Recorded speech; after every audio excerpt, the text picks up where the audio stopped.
Good morning. आज हम start करेंगे जो 9th क्लास की साइंस है उसकी यूनिट नंबर 3 रहेगी एटम्स एंड मॉलिक्यूल। आपको पता है ये यूनिट केमिस्ट्री के अंडर आती है। स्टार्ट करते हैं इस यूनिट को। पहले देख लेते हैं इंट्रोडक्शन। इस यूनिट के अंदर हम क्या क्या पढ़ेंगे। देखो, सबसे पहले तो हम पढ़ेंगे एटम के बारे में।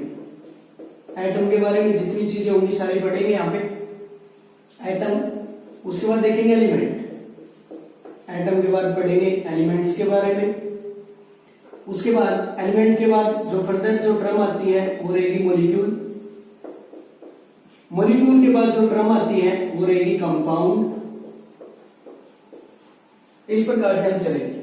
और जो इस यूनिट का जो सबसे ज्यादा इंपॉर्टेंट जो पार्ट रहेगा वो रहेगा मोल कंसेप्ट। मोल कंसेप्ट हम पढ़ेंगे। जो सबसे ज्यादा इंपॉर्टेंट ये पार्ट रहेगा मोल कंसेप्ट। और कुछ बेसिक टर्म भी आएंगे इसके अंदर, लाइक एटम के बारे में हम क्या क्या पढ़ेंगे। एटम के जो सब यहाँ पे कुछ वहां पे टॉपिक होंगे, like atomic number. Atomic number के बारे में बात करेंगे। एटॉमिक नंबर होगा, एटॉमिक मास होगा, एटॉमिक मास रहेगा। और यहाँ पे हम इसके अलावा बहुत सारे वो टॉपिक होंगे जो यहाँ पे डिस्कस करेंगे हम। कुछ है ना वहां पे लॉज होंगे, ठीक है, एटम के बारे में ही कुछ लॉज होंगे, like law of conservation of mass, law of chemical composition. इस प्रकार से हम पूरी यूनिट को वहां पे कवर करेंगे। इस लेक्चर के अंदर हम क्या पढ़ेंगे भाई, यहाँ पे एटम के बारे में हम पढ़ेंगे। कहां से एटम वर्ड निकल के आया और किस प्रकार हम फर्दर इसको स्टडी करते हैं। देखो शाबाश, एटम के बारे में स्टार्ट करते हैं। एटम सबसे पहला टॉपिक हमारा इस यूनिट का रहेगा एटम। देखो एटम क्या रहेगा, जितने भी हमारे आसपास की चीजें होंगी या यूनिवर्स में कोई भी चीज है, कोई भी थिंग है, वो सारी एटम से बनी हुई है, ठीक है। जैसे ना भाई मार्कर है, बोर्ड है, दीवार है, कुछ भी जो भी आप आसपास में चीजें देखोगे, पूरी गैलेक्सी है, ये भी है ना किसी न किसी एटम से बनी हुई। यानी एटम क्या है, एटम है ना किसी भी मैटर का सबसे स्मॉलेस्ट पार्ट है, स्मॉलेस्ट पार्टिकल है। कोई भी हमारे पास यूनिवर्स में कोई भी आप चीज देखोगे, उसकी जो स्मॉलेस्ट जो पार्टिकल रहेगा ना, उसका नाम क्या रहेगा, एटम, ठीक है। देखो इसको हम इस प्रकार से समझ सकते हैं।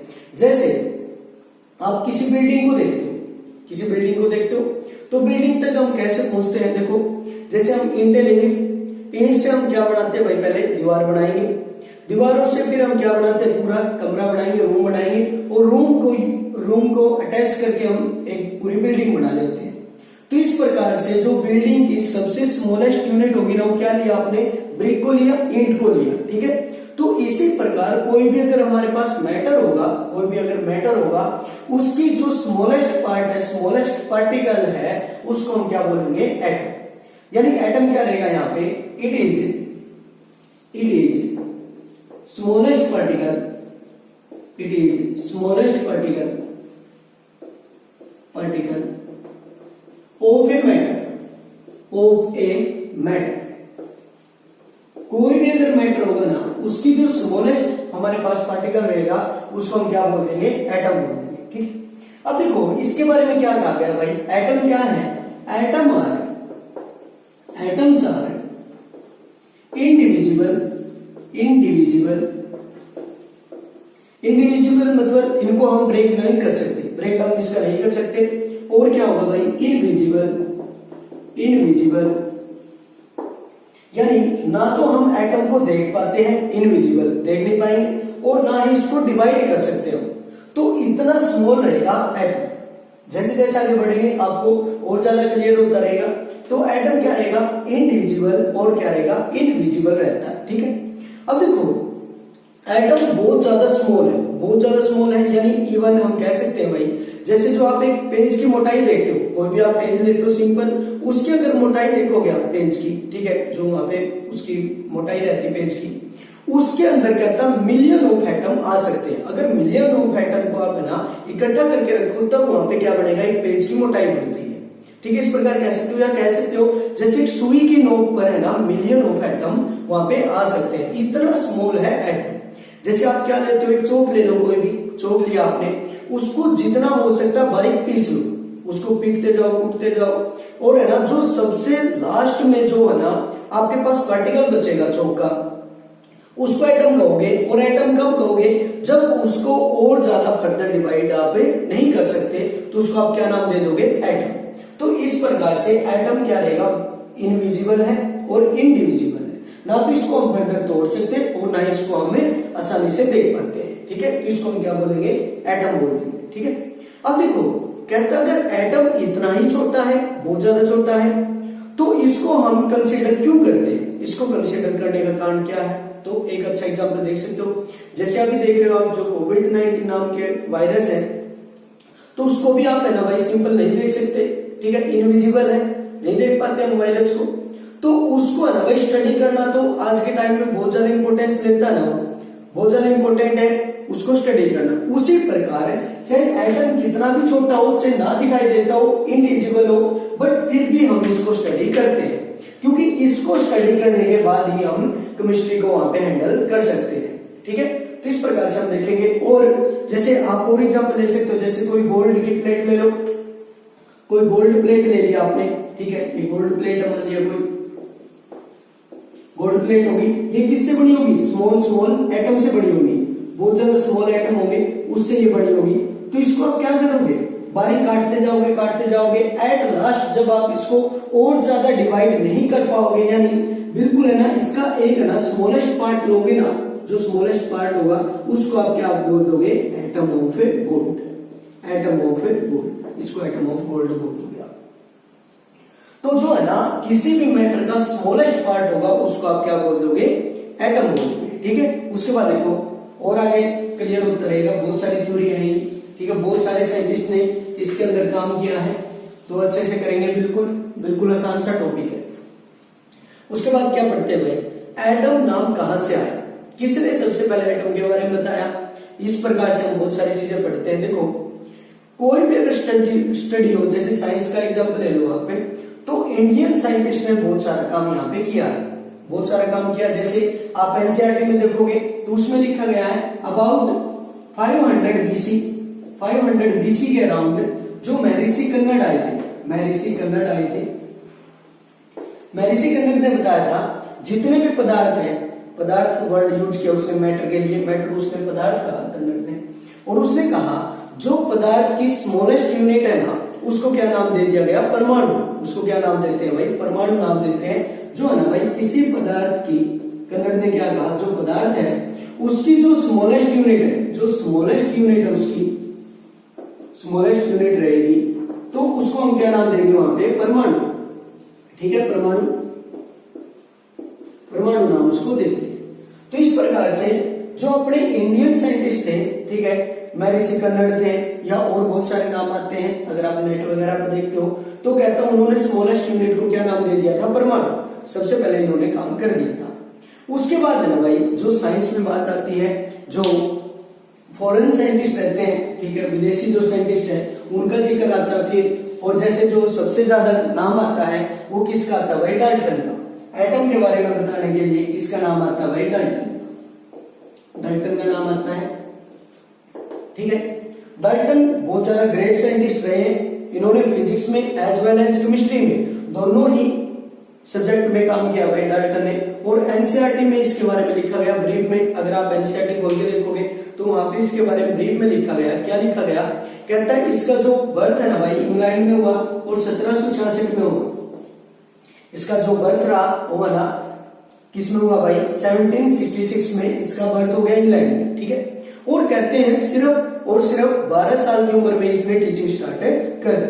एज ए टीचर वर्क किया इसने, कितनी उम्र में भाई, 12 ईयर ओल्ड था जब ये, ठीक है। तो आप एनसीईआरटी में वहां पे देख सकते हो। और कहता है अगले 7 साल में इतना वर्क किया इसने, इसको है स्कूल का प्रिंसिपल बना दिया गया। इसका जो ज्यादा काम रहा ना, जो ज्यादा काम रहा वो टीचिंग में ही रहा।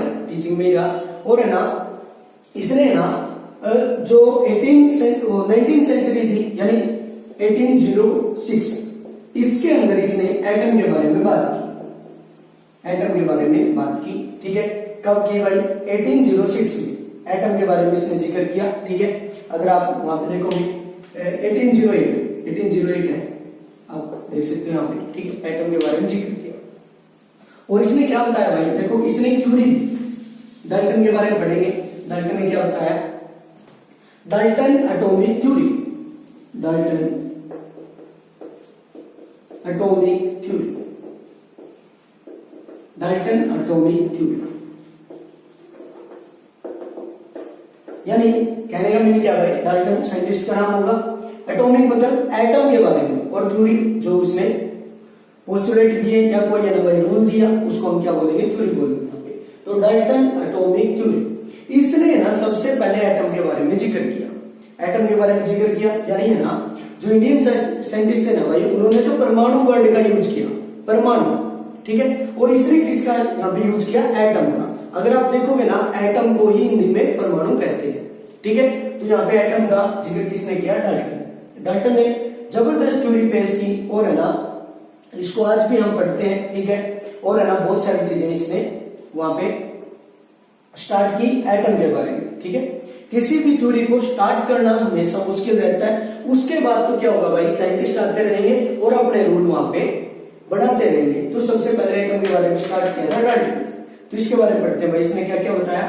तो इसके कुछ पोस्टुलेट थे, ठीक है, जो यहाँ पे मेन पॉइंट रहेंगे, main point of this theory are क्या क्या रहेंगे। देखो पहला पॉइंट इसने क्या बताया, पहला पॉइंट इसने बताया, कहता है all matter are made up of tiny particle, all matter are all matter are formed by tiny particle, tiny particle. तो इसने क्या कहा, कहता कोई भी अगर आप यूनिवर्स में कोई भी मैटर उठाओगे, ठीक है, हिंदी में इसको पदार्थ बोलते हैं मैटर को, जो कन्नड़ ने वर्ड यूज किया था पदार्थ। All matter are formed by tiny particle, tiny मतलब छोटे, स्मॉल, ठीक है। कहता है ना सारे के सारे मैटर है ना बिल्कुल छोटे छोटे पार्टिकल से बने हैं, ठीक है। और इन टीनी पार्टिकल को क्या कहेंगे, वहां पे टीनी पार्टिकल को क्या कहेंगे, आर कॉल्ड एज एटम। तो कहता है भाई जो भी मैटर है वो बिल्कुल स्मॉल पार्टिकल से बना है, ठीक है। तो जो स्मॉलेस्ट पार्टिकल होगा मैटर का, उसको आप क्या नाम दोगे, एटम, उसको नाम दे देते हैं एटम, ठीक है। इसके बाद देखते हैं, उसके बाद क्या कहा, उसके बाद कहा जो कहता है भाई एटम है वो एक फंडामेंटल पार्टिकल है, ठीक है। देखो atom are fundamental particle, fundamental particle of a matter. इसका मीनिंग क्या रहेगा, देखो एटम क्या है कि मौलिक पार्टिकल रहेगा मैटर का, ठीक है। Atom are fundamental particle of a matter, ठीक है। इसका मीनिंग क्या होगा, यानी कह सकते हैं हम एटम कैन नॉट बी, या लिख सकते हो एटम इंडिविजुअल पार्टिकल रहेगा ये, ठीक है। Atom neither be created nor be destroyed,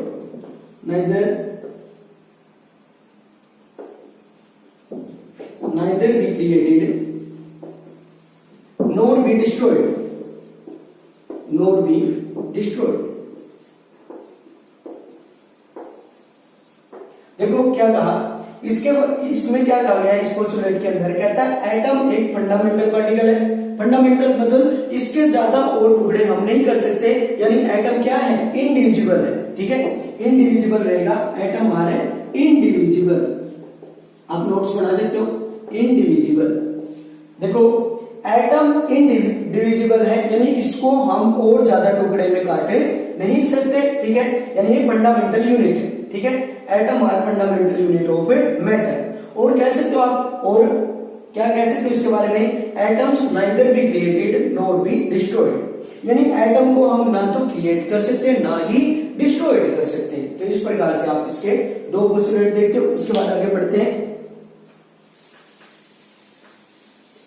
जो थर्ड पोस्टुलेट रहेगा वो क्या रहा, देखो थर्ड पोस्टुलेट करते हैं इसका।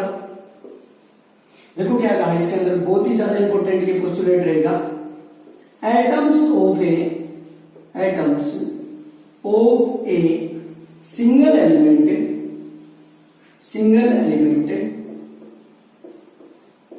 Are identical in size and chemical properties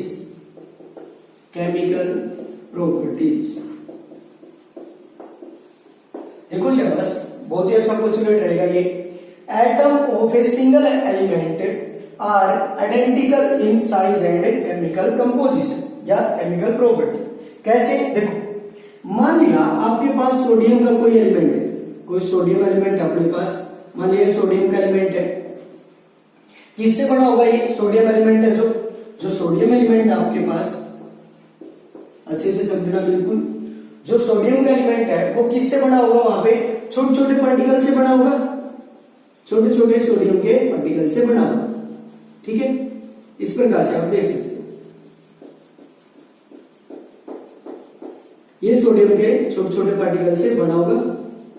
और इन स्मॉलेस्ट पार्टिकल को हम क्या नाम देते हैं? वहां पे एटम, सोडियम के एटम बोलेंगे इसको। तो इसमें क्या कहा गया? देखो, इस पोस्टुलेट के अंदर क्या कहा गया?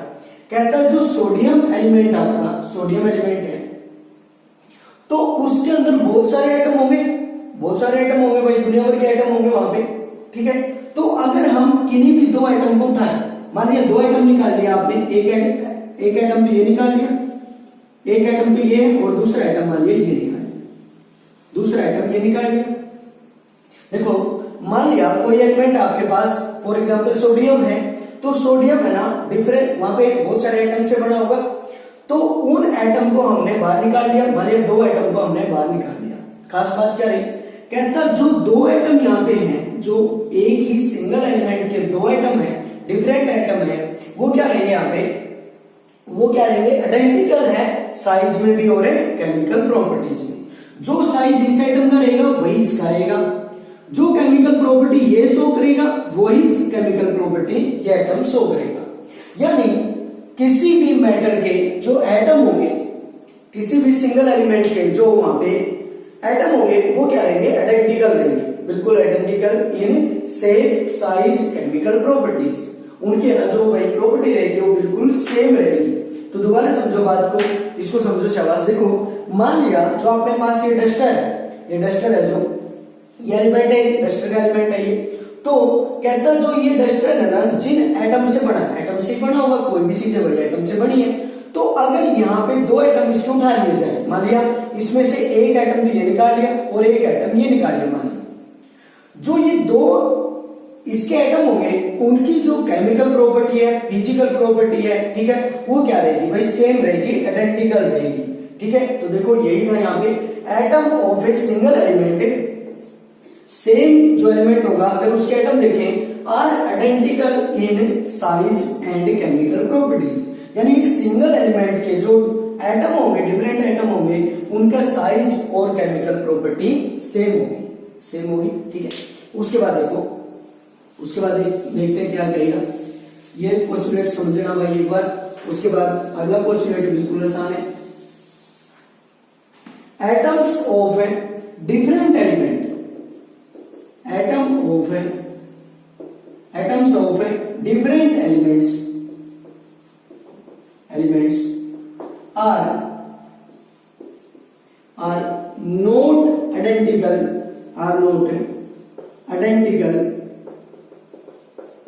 identical in size and chemical properties.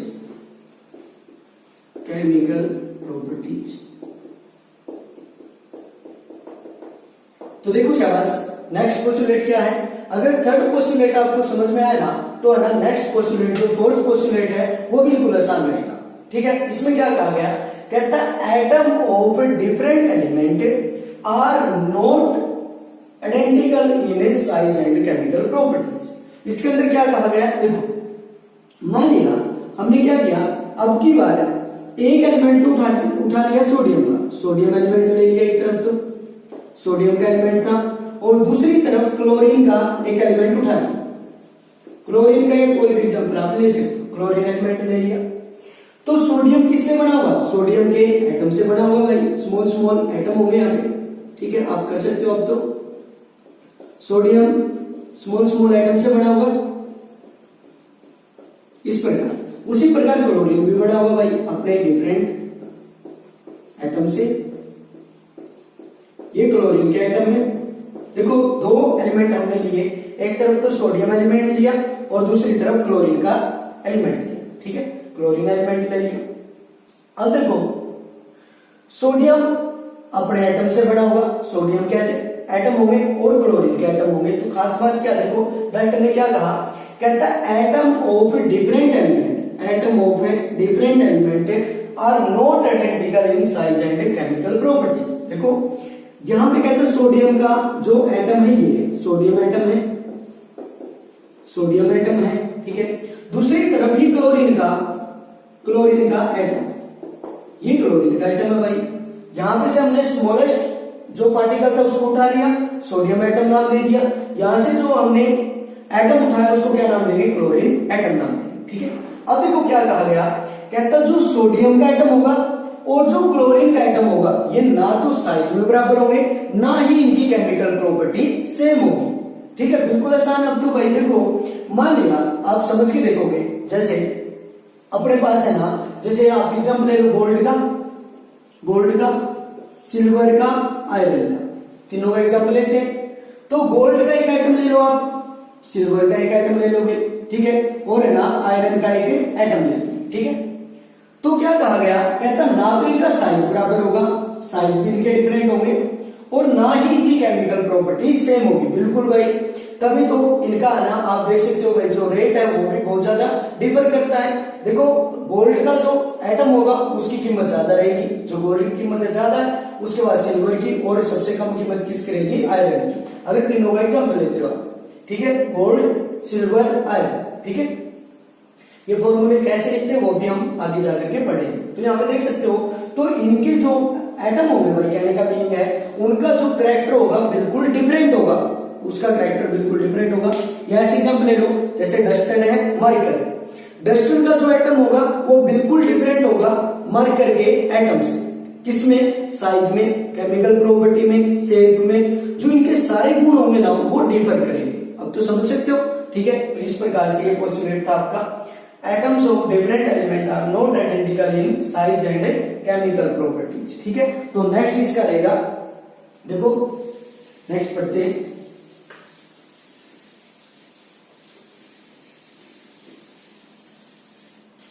Next है भाई बिल्कुल आसान सा है,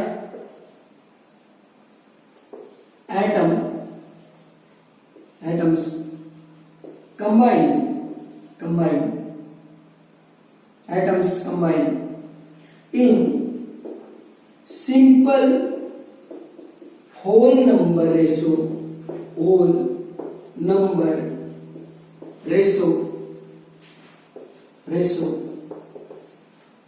and form compound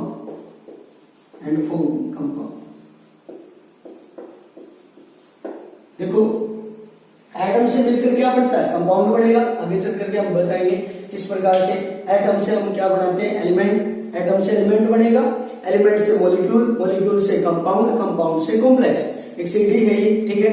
सबसे पहले एटम सबसे स्मॉलेस्ट, एटम मिलके क्या बनाते हैं, एलिमेंट मिलके क्या बनाएंगे, मॉलिक्यूल, और सॉरी देखो कैसे रहेगा, एटम से मिलके क्या बनेगा, एलिमेंट से मॉलिक्यूल मिलके बनाएंगे कंपाउंड, और कंपाउंड मिलके क्या बनाते हैं, कॉम्प्लेक्स। इस प्रकार से रहेगा। तो देखो क्या लिखा इसमें, atoms combine in simple whole number ratio and form compound. कहता है जब एटम आपस में मिलेंगे, जब एटम आपस में कंबाइन होंगे, मिलेंगे, ठीक है, और है ना वहां पे कंपाउंड बनेगा। तो अगर कंपाउंड की अगर आप कंपोजिशन देखते हो ना, कंपाउंड की अगर कंपोजिशन देखते हो तो उसके अंदर जो एटम प्रेजेंट होंगे ना वो सिंपल होल नंबर रेशो में प्रेजेंट होंगे। बिल्कुल आसान है भाई।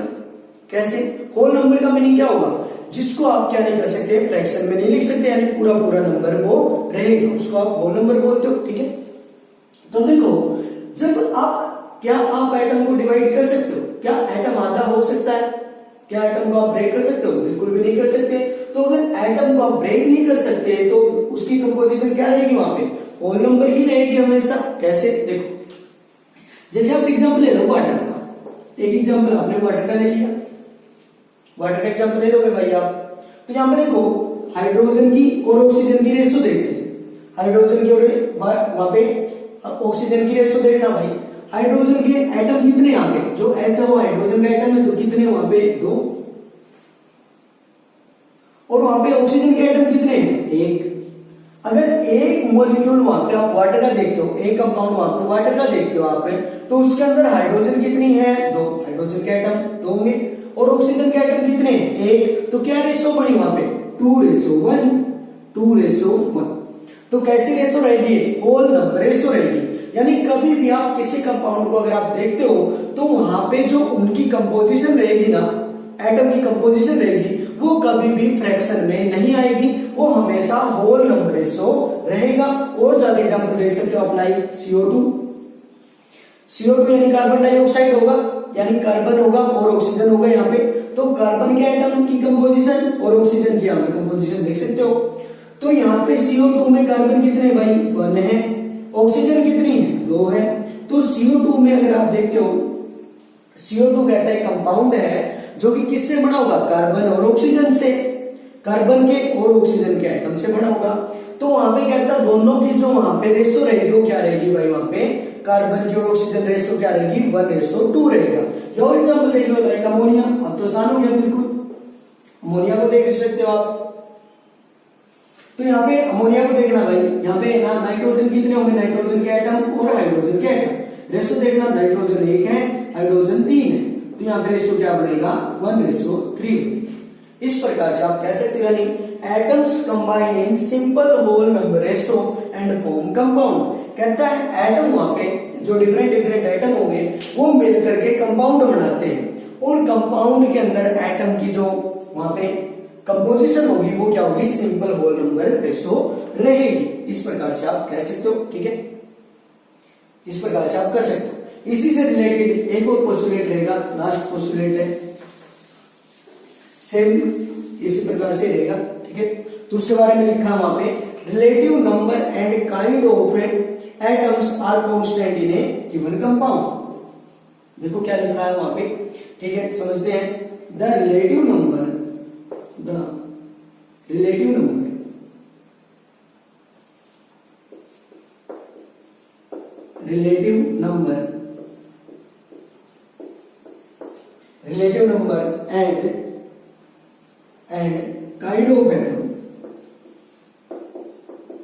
and kind of atom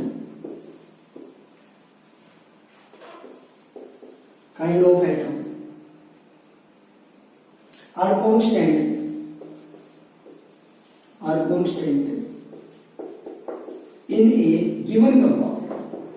in a given compound, तो यहां पे देखो क्या कहा भाई, the relative number and kind of atom are constant in a given compound. अगर आप कहीं पे भी देखोगे, आप पूरी यूनिवर्स में अगर कोई भी कंपाउंड उठाओगे आप, ठीक है, तो अगर उस कंपाउंड की स्टडी आप कहीं पे भी करोगे तो उसकी जो है ना क्या होगी भाई, द रिलेटिव नंबर होगा and kind of atom are constant in given compound. जैसे कोई भी कंपाउंड आप उठा लो, लाइक CO2 उठा लिया, ठीक है, तो वहां पे क्या कहता है भाई, जो एटम वहां पे रहेंगे वो कांस्टेंट रहेंगे। एटम कहीं पे भी अगर आप CO2 को पढ़ोगे, पूरी यूनिवर्स में कहीं पे भी CO2 देखते हो तो वहां पे एटम की कंपोजिशन क्या रहेगी, वहां पे कांस्टेंट रहेगी। यानी इसके अंदर जो कार्बन होगा वो कितने रेशो में होगा 1:, और ऑक्सीजन कितनी होगी 2, तो यहाँ पे इस रेशो में काम करेगा, ठीक है। या और कोई एग्जांपल देख लो, लाइक है ना कार्बन मोनोऑक्साइड देखोगे, पूरी यूनिवर्स में अगर कहीं पे भी आप कार्बन वहां पे मोनोऑक्साइड को देखते हो तो वहां पे उनका कंपोजिशन क्या रहता है, कार्बन मोनोऑक्साइड का कार्बन 1 रहेगा और ऑक्सीजन भी 1 रहेगी, तो इस रेशो में पाया जाएगा। तो इसके लिए क्या कहा गया यहाँ पे, relative number and kind of atom are constant in a given compound. आप अगर कोई भी कंपाउंड देखते हो, मान लिया यहाँ पे भाई देखो इस प्रकार से कह सकते हो आप, जैसे CO2 आपके पास CO2 होगा, ठीक है, मान लिया CO2 का एक मॉलिक्यूल ये रहेगा, एक ये रहेगा, एक ये रहेगा, इस प्रकार से। तो वहां पे CO2 के कितने भी मॉलिक्यूल हो जाए, ये मान लिया CO2 के मॉलिक्यूल, ठीक है, तो अगर आप किसी भी मॉलिक्यूल को वहां पे उठा करके देखोगे, ये भी मान लिया CO2 है, ये CO2 है, ये CO2 है, इस प्रकार। तो ये CO2 भी अगर मॉलिक्यूल है, तो अगर आप किसी भी मॉलिक्यूल को उठा करके देखोगे, किसी भी कंपाउंड मॉलिक्यूल को उठाओगे, तो वहां पे क्या रहेगी कंपोजिशन, इस प्रकार रहेगी, 1:2 में रहेगी। इस प्रकार से आप कर सकते हो। ये थी आपकी डाल्टन एटॉमिक थ्योरी। आइए एक बार रिवाइज करवा देता हूं किस प्रकार रहेगा। देखो पहला पोस्टुलेट क्या था भाई, पहला रहेगा, कहता है कोई भी आपके पास मैटर है पूरी यूनिवर्स में, वो बिल्कुल स्मॉलेस्ट पार्टिकल, टीनी पार्टिकल से बना है, और उन्हीं टीनी पार्टिकल को क्या नाम दिया गया है, एटम। एटम नाम कहां से आया है, एटोमिया वर्ड से आया है। एटोमिया वर्ड से एटम आया, जिसका मीनिंग होता है स्मॉलेस्ट, ठीक है, नॉट फर्दर डिविजिबल, ठीक कह सकते हो आप। उसके बाद जो नेक्स्ट है भाई, उसके अंदर क्या कहा गया, कहता है जो एटम है वो किसी भी मैटर की फंडामेंटल यूनिट है, यानी उसको और फर्दर डिवाइड हमें नहीं कर सकते, और ज्यादा उसको हम ब्रेक नहीं कर सकते, ठीक है। वो क्या रहेगी भाई, वहां पे इंडिविजिबल रहेगा, एटम को हम उसके बाद नहीं ब्रेक कर सकते। या कह सकते हो atom neither be created nor be destroyed, ना तो हम एटम को काट सकते हैं ना ही बना सकते हैं, ठीक है। इस प्रकार से आप कह सकते हो। उसके बाद जो नेक्स्ट पोस्टुलेट रहा वो क्या कहा भाई, कहता है एक सिंगल एलिमेंट, कहता है एक सिंगल एलिमेंट के कितने भी एटम हो, ठीक है, मिलियन ऑफ एटम होंगे, लेकिन जो एटम एक सिंगल एलिमेंट से बिलोंग करेंगे, उसकी जो है ना शेप, साइज, केमिकल प्रॉपर्टीज वो सेम रहेगी, ठीक है। क्या होगा, atom of a single element are identical in shape, size, chemical composition, ठीक है। उसके बाद आपने पढ़ा, कहता है अगर दो डिफरेंट आपके पास एलिमेंट है, अगर दो आपके पास डिफरेंट एलिमेंट है, ठीक है, उनके अगर आप एटम देखते हो, एक एटम मान लिया डस्टर का है और एक एटम मरकर का है, तो जो दोनों के एटम होंगे उनका क्या होगा, size, shape, chemical property different होगी, ठीक है। इस प्रकार से आप कह सकते हो। उसके बाद आपने पढ़ा, कहता जो एटम है वो आपस में मिलते हैं एक सिंपल होल नंबर रेशियो में, और उससे क्या बनता है, कंपाउंड बनता है, ठीक है। उसको आप रिवाइज कर सकते हो। उसके बाद लास्ट था, कहता अगर आप कहीं पे भी कोई कंपाउंड देखते हो और उस कंपाउंड में आपके पास डिफरेंट मॉलिक्यूल हैं, तो उनकी जो कंपोजिशन होगी एटम की वहां पे, वो क्या रहेगी, कांस्टेंट रहेगी, सेम रहेगी। जैसे कोई भी आपके पास कंपाउंड था यहाँ पे CO2 का, तो किसी मॉलिक्यूल को अगर आप उठा करके देखोगे तो वहां पे जो एटम की कंपोजिशन रहेगी वो सेम रहेगी। That's all about Dalton atomic theory. आप इसको अच्छे से कवर करोगे, ठीक है। ये आपका पहला लेक्चर था, तो अच्छे से कवर कर सकते हो, ठीक है। थैंक यू भाई, ओके।